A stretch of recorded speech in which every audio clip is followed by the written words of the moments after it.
que possamos alcançar entendimento, pois a Tua promessa é que o Espírito nos ensinaria todas as coisas e nos ensinaria as palavras de Cristo. Então, ó Senhor, abençoa-nos aqui nesta noite. Fala, Senhor. Fala tocando em nossos corações e, Senhor, em nossas mentes. O Deus que sonda mentes e corações também é o Deus que toca em mentes e corações. E nós pedimos que a Tua palavra caia em bom solo, que produza abundantemente a 30, a 60 e a 100 por um. Ó Espírito Santo, não permita que as aves do céu roubem essas sementes. Não permita, ó Senhor, que o calor e a falta de umidade sequem essas sementes. Não permita, ó Senhor, que os espinhos sufoquem essas sementes antes que ela caia em bom solo, que nossos corações sejam bom solo a produzir, no nome de Jesus Cristo. Amém e amém. Nós temos visto todas as quartas as parábolas do Senhor Jesus Cristo. E eu convidaria você a fazer a gentileza de abrir a sua Bíblia no Evangelho segundo Mateus, no capítulo de número 25, numa das parábolas que está dentro do chamado sermão escatológico do Senhor Jesus. O sermão que trata das últimas coisas, dos últimos dias. É interessante que escatologia é um estudo que nós dizemos, é o estudo dos últimos dias. Na realidade, é o estudo das últimas coisas.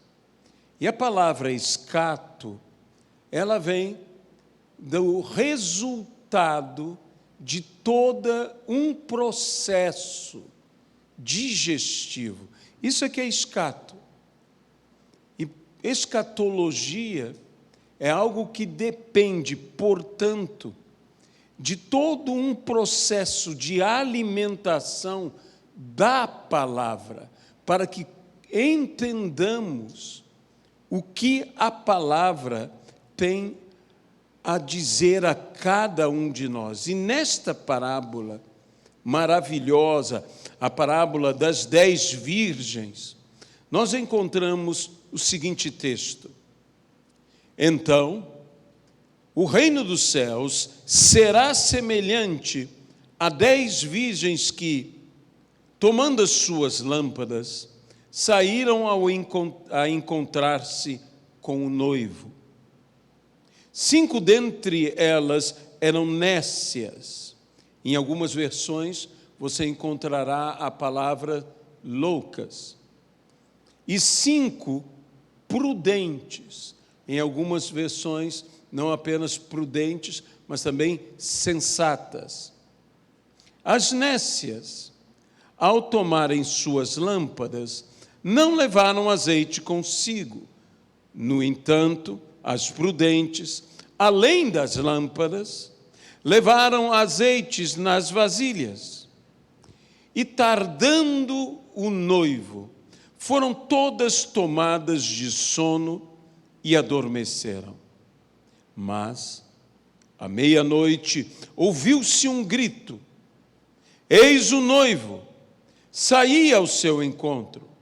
Então, se levantaram todas aquelas virgens e prepararam as suas lâmpadas. As nécias disseram às prudentes: dá-nos do vosso azeite, porque as nossas lâmpadas estão se apagando. Mas as prudentes responderam: não, para que não nos falte a nós e a vós outras. Ide antes aos que vendem e comprai-o.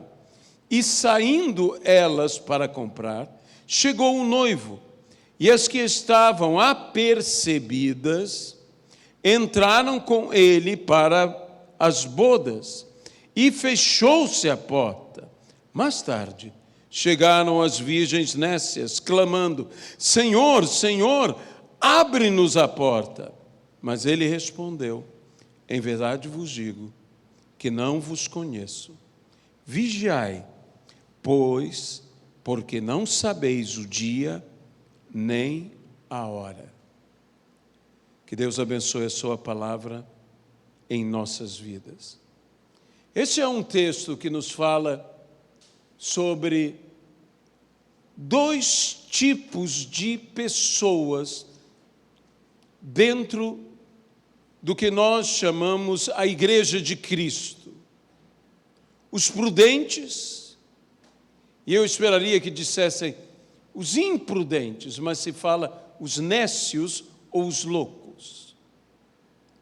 Aqueles que não ficaram apercebidos e aqueles que ficaram apercebidos. Embora não saibamos o dia nem a hora, isso é algo importantíssimo, pois mais de uma vez a Bíblia nos informa isto, que nós não sabemos o dia nem a hora.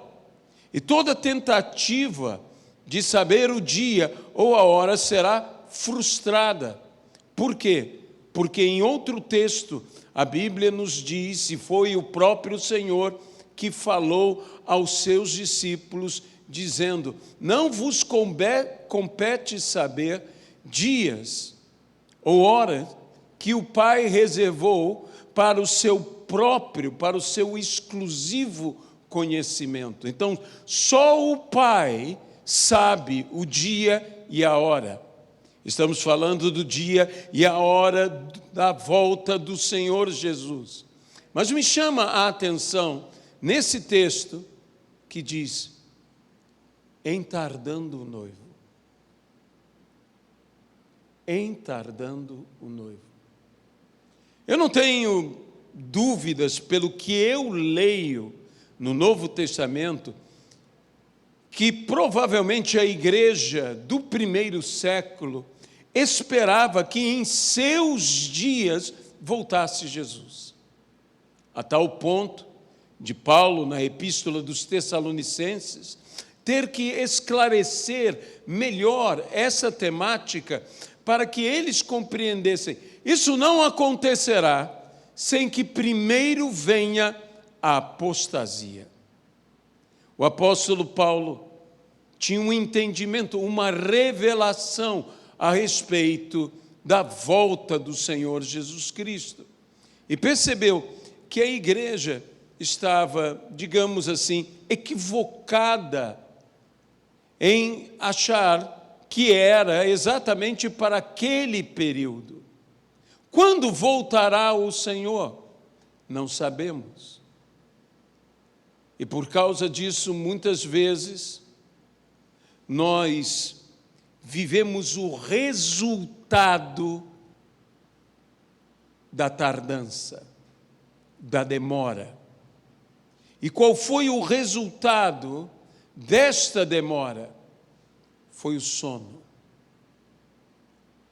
O sono é uma consequência da espera e de uma espera que se alonga por causa da demora. A igreja adormece. Uma igreja adormece. Veja, as prudentes adormeceram e as nécias adormeceram. Todas adormeceram. Adormecer foi uma consequência do esperar. O adormecer não foi um descaso. O adormecer não era algo digno de um castigo. Mas o que você imagina, ou que nós podemos pensar quando falamos sobre o adormecer? Eu imediatamente, não sei você, mas eu imediatamente me recordo de outro adormecer. O que será a igreja adormecer? Para que eu entenda isto, eu entendo que a Bíblia se explica com a própria Bíblia. A palavra de Deus lança entendimento sobre a própria palavra de Deus.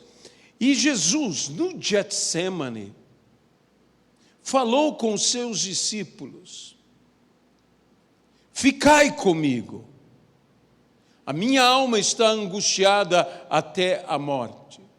E então dividiu os seus discípulos em 2 grupos, e 3 dos seus, os mais chegados, o colocou mais perto dele, e Jesus se distanciando, a Bíblia diz, ao tiro de uma pedra, a uma certa distância, Jesus pôs-se a orar, a oração do Getsemane.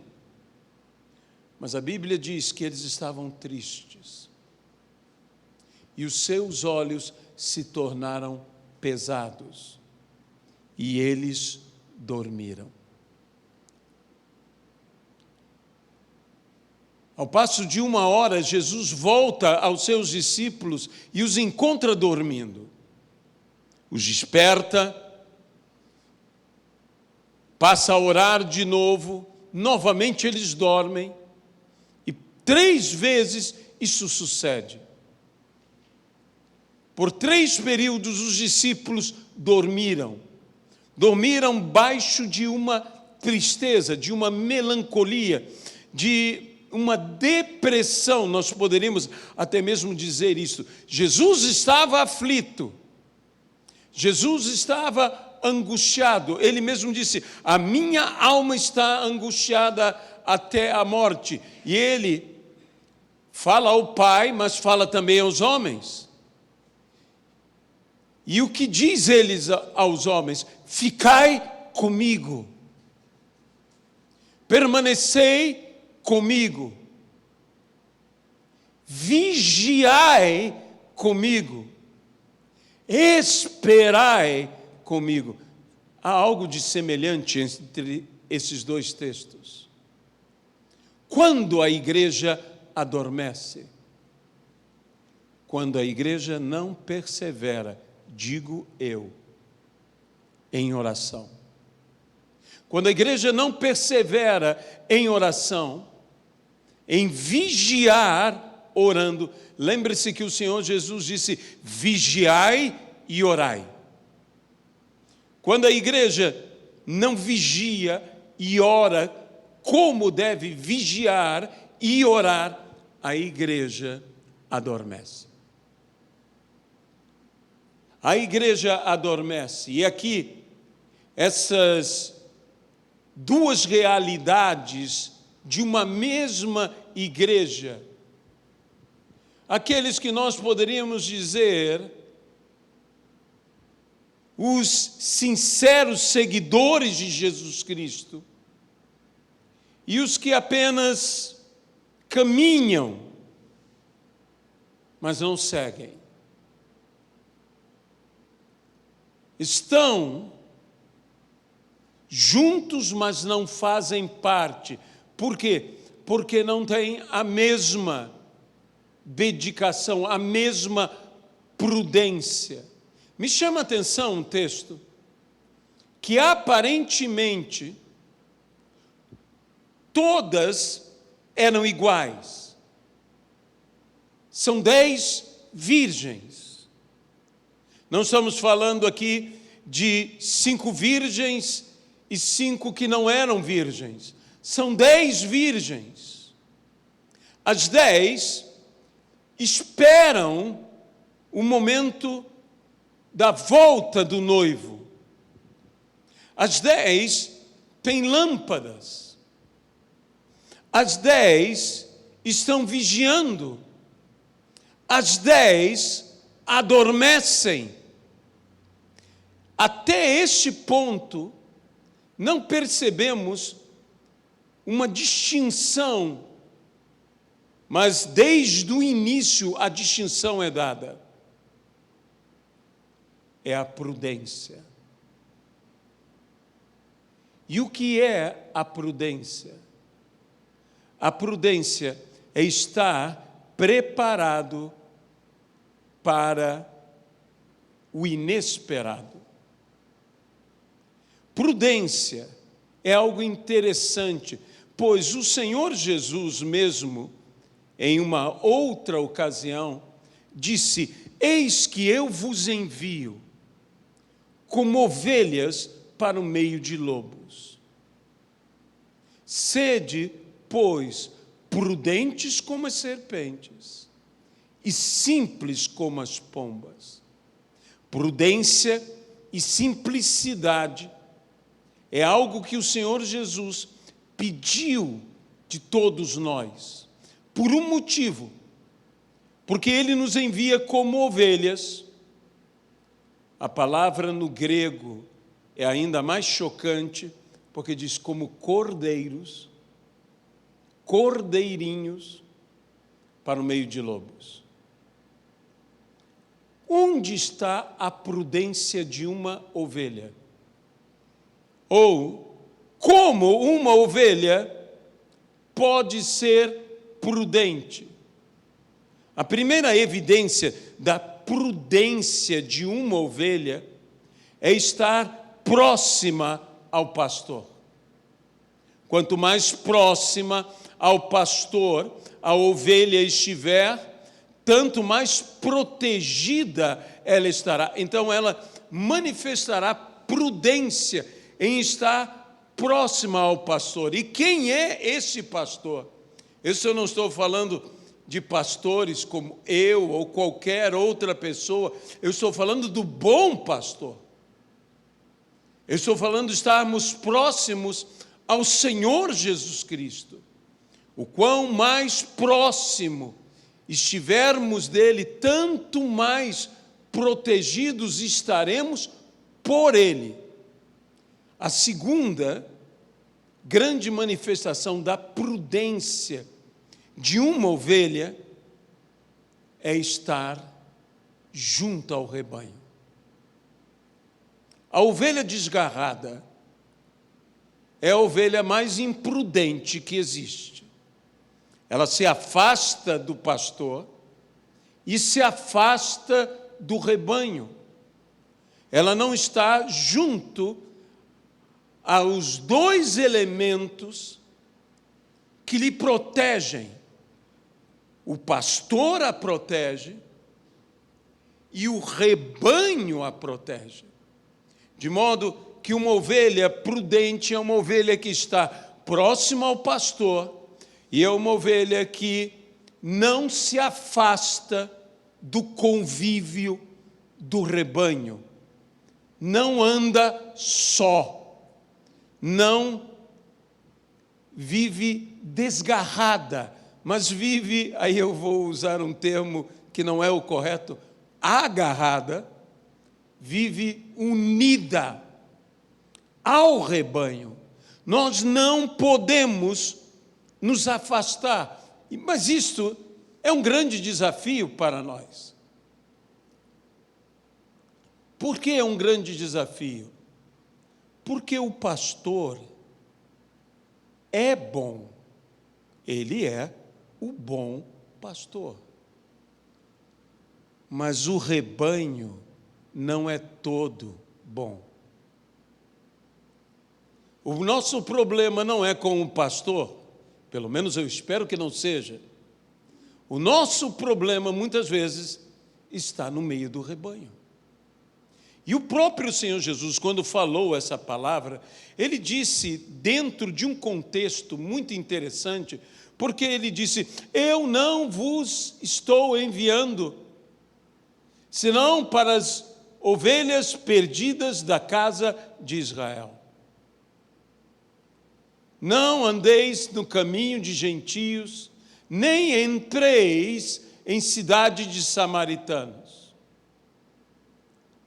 Ide para as ovelhas da casa de Israel. E aí ele acrescenta: eis que vos envio como ovelhas para o meio de lobos. Veja, que os lobos não estão lá fora. Os lobos não estão com os gentios. Os lobos não estão com os samaritanos. Para nosso desespero, os lobos estão dentro. Normalmente a ideia que nós temos dos lobos é os lobos vagando. Mas eles não apenas estão dentro, como existem, inclusive, lobos em pele de ovelhas. Eu sempre afirmo que se um lobo está travestido com uma pele de ovelha, é porque em algum lugar uma ovelha já foi abatida.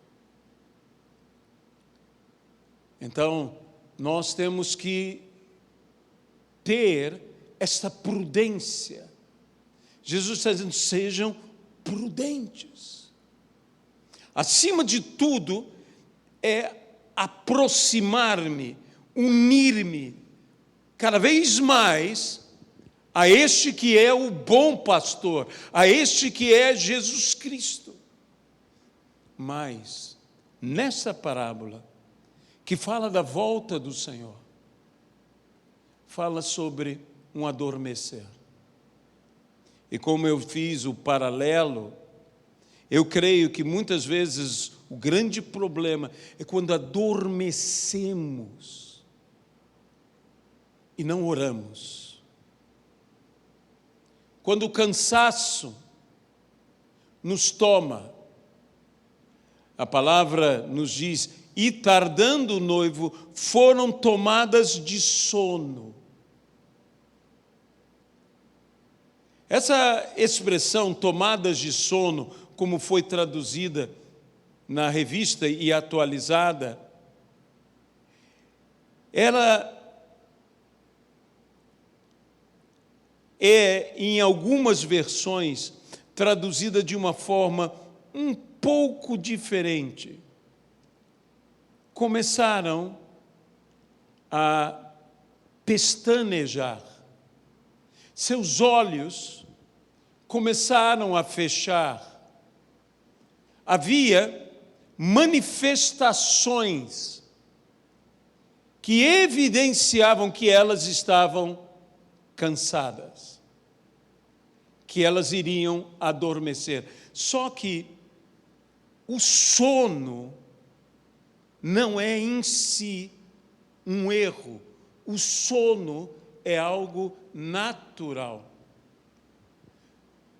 Mas na vigília, o sono é o nosso maior inimigo.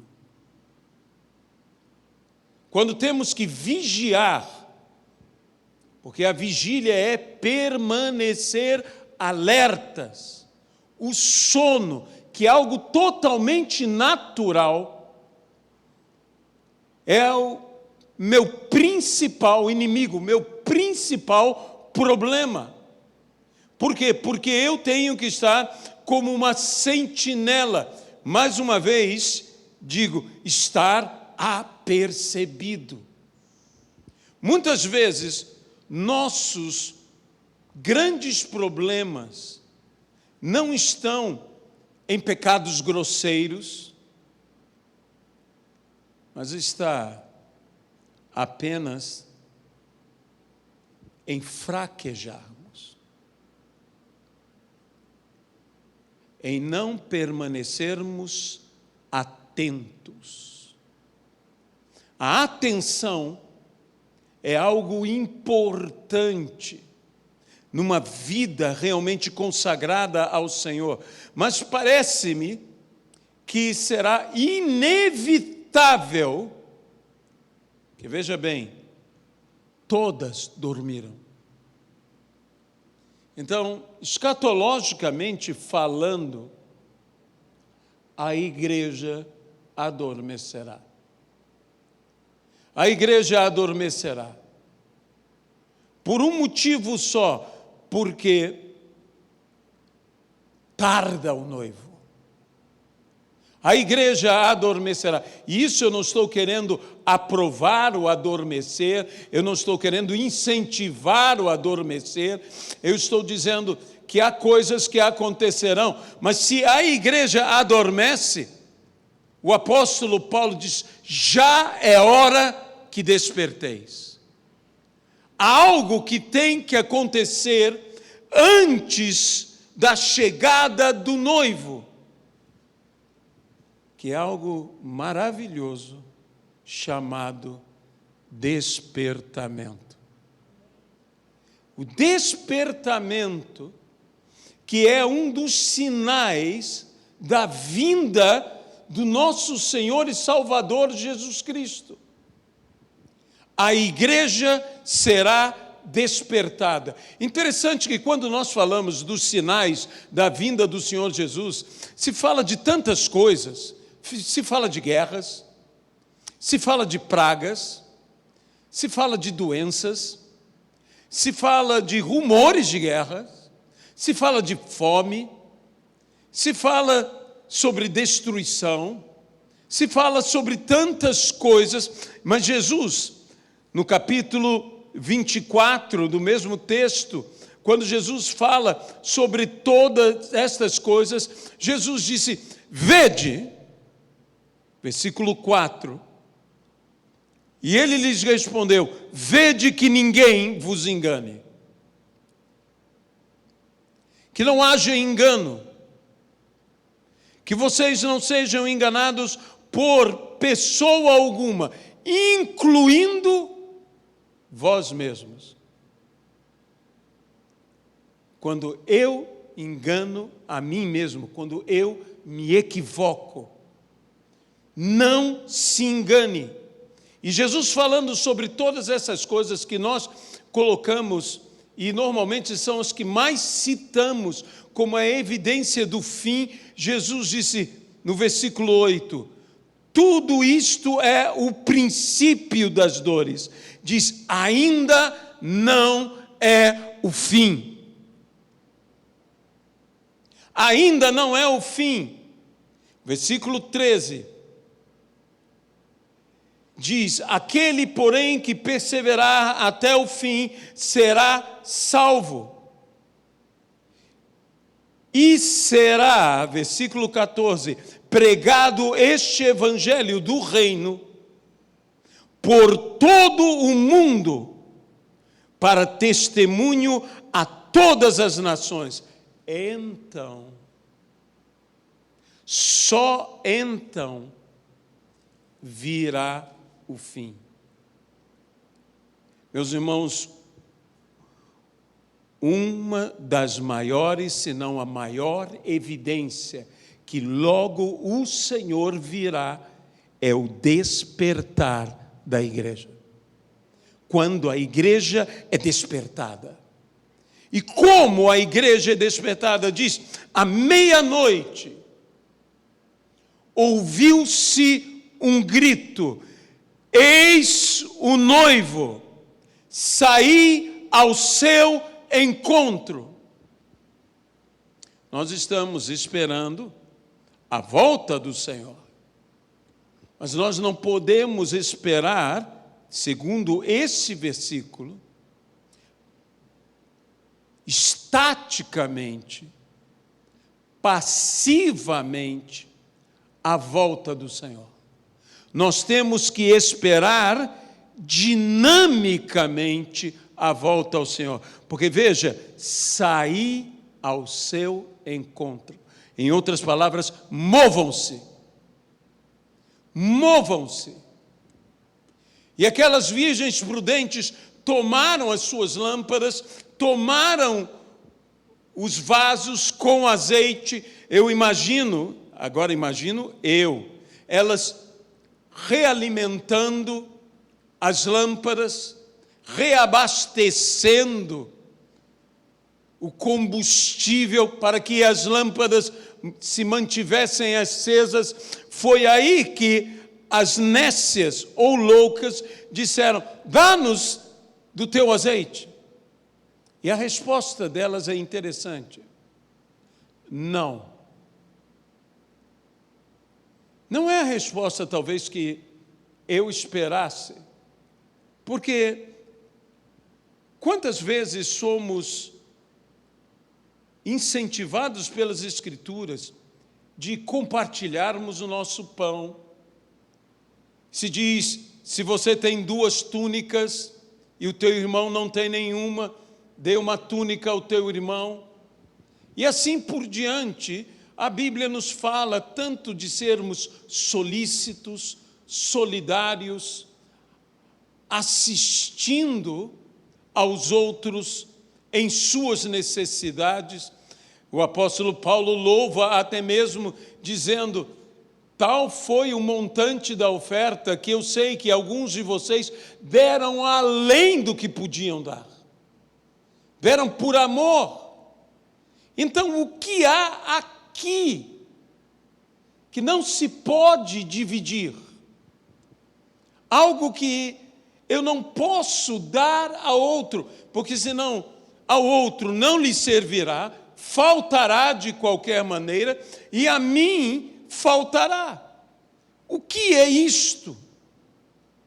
Que fogo, que lâmpada é esta?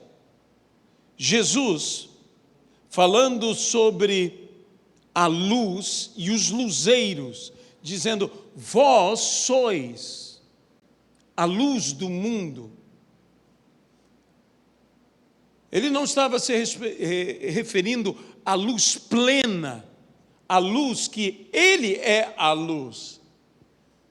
Tanto que algumas versões traduzem: vós sois os luzeiros do mundo.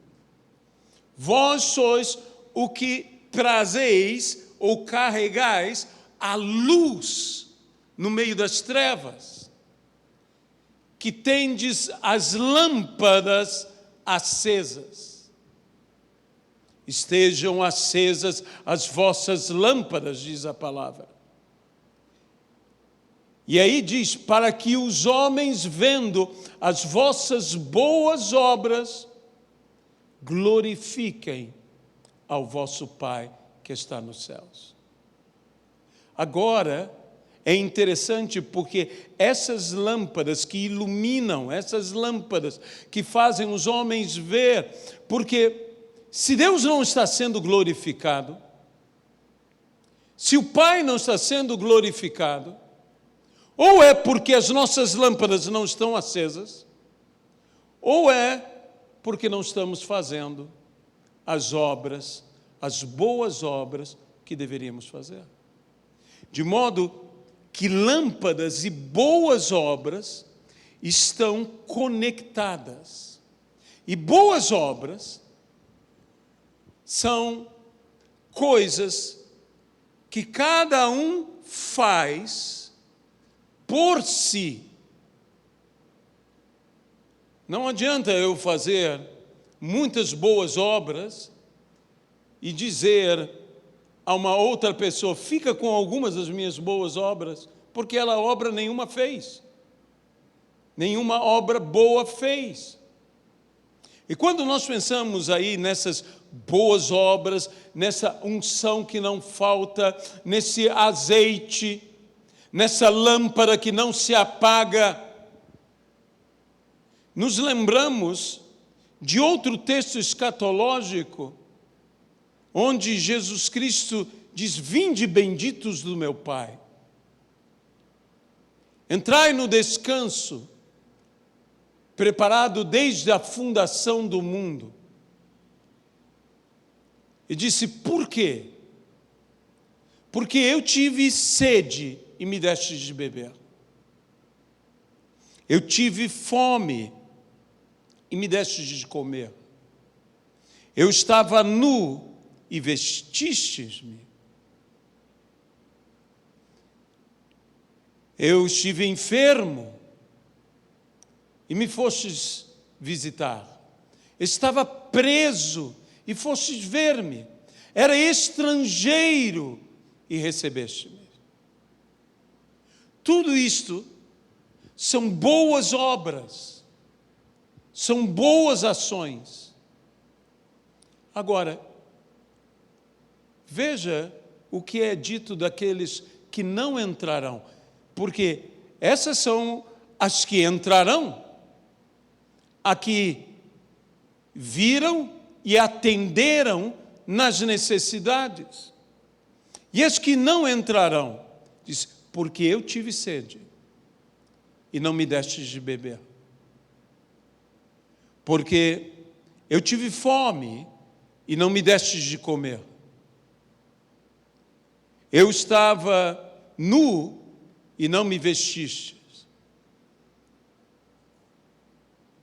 Eu era enfermo e não fostes visitar-me. Eu estava preso e não fostes ver-me. Ora, eu era estrangeiro e não me recebestes. Nós muitas vezes nos preocupamos com o mal que fazemos, mas deveríamos estar mais preocupados com o bem que deixamos de fazer. Veja que estes foram condenados não tanto pelo mal, mas sim pelo bem que não fizeram. Esta foi a grande condenação. E há muitos que digo que na hora do despertamento, que na hora da volta do Senhor, irão correr, tentar fazer tudo o que quiser, que tinham que fazer. Irão tentar adquirir azeite. Irão tentar comprar azeite. Farão muitas coisas, mas já será tarde demais. O azeite você tem que adquirir antes de acender a lâmpada.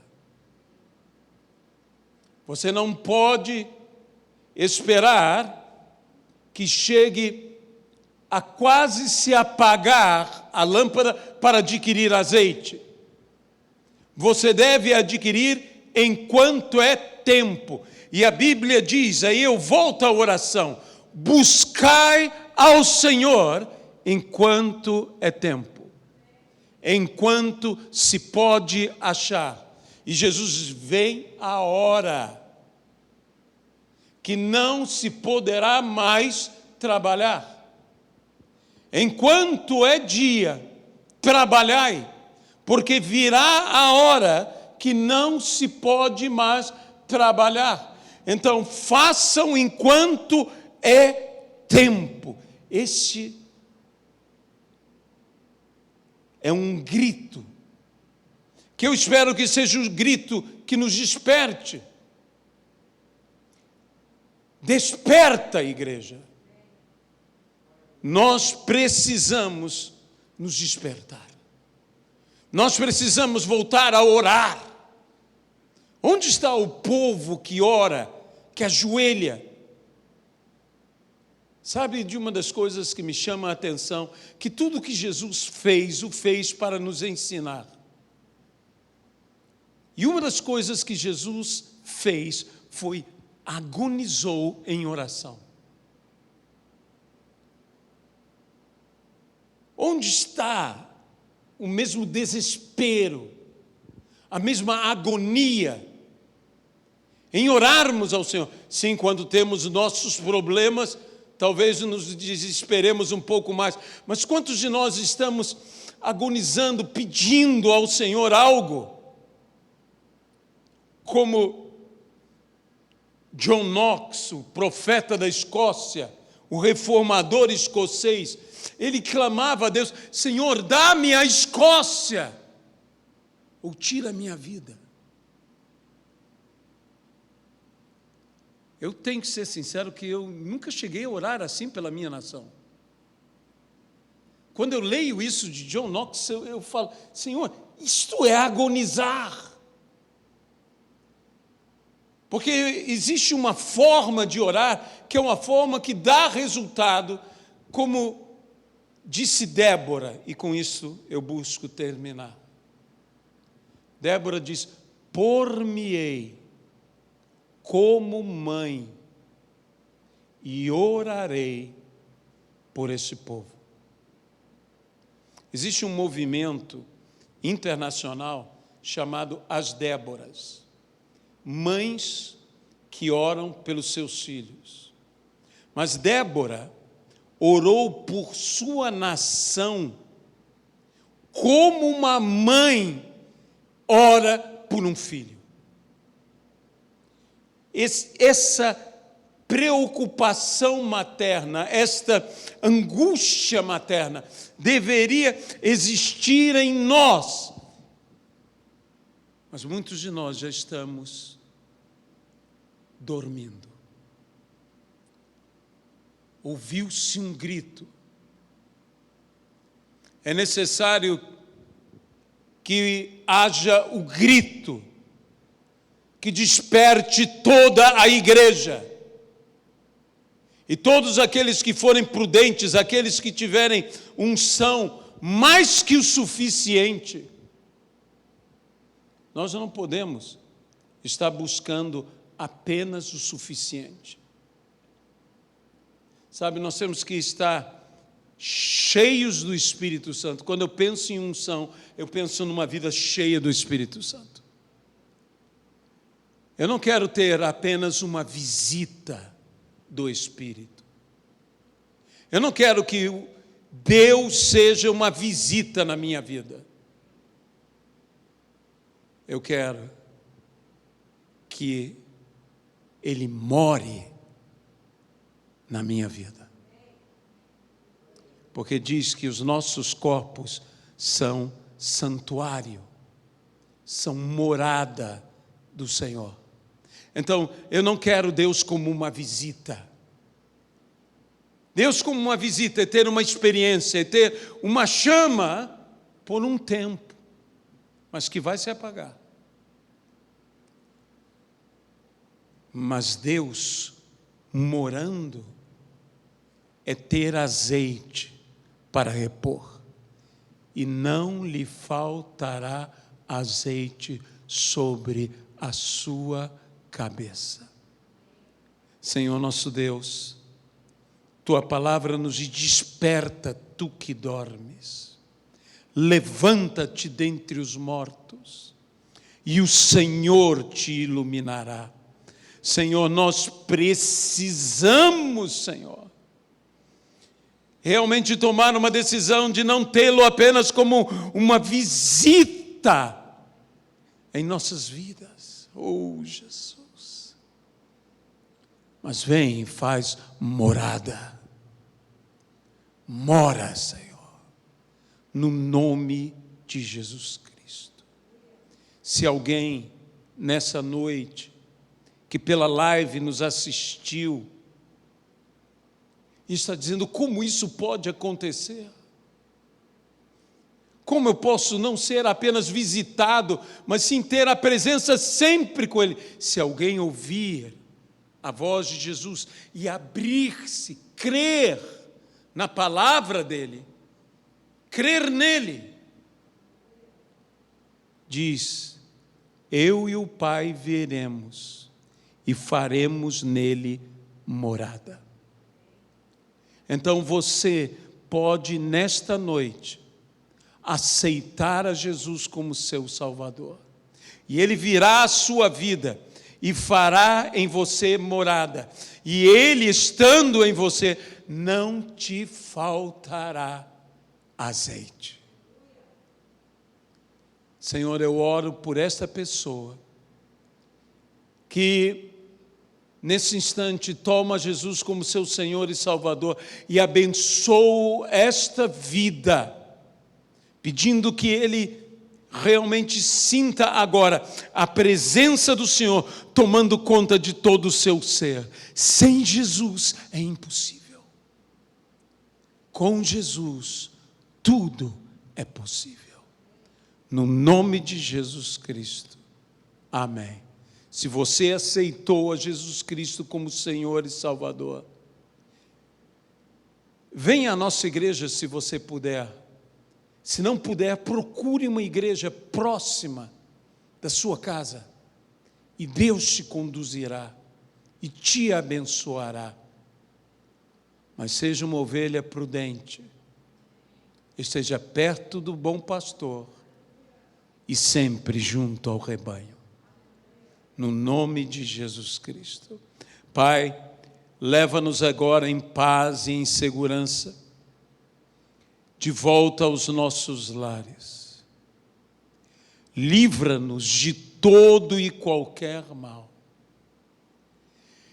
Que a graça do Senhor Jesus Cristo, que o amor de Deus Pai Todo-Poderoso e a comunhão e consolação no Espírito Santo de Deus sejam com todos e com todo o povo de Deus espalhado pela terra. Amém, Jesus. Deus os abençoe. Até a nossa próxima reunião e live, se assim Deus nos permitir. Amém.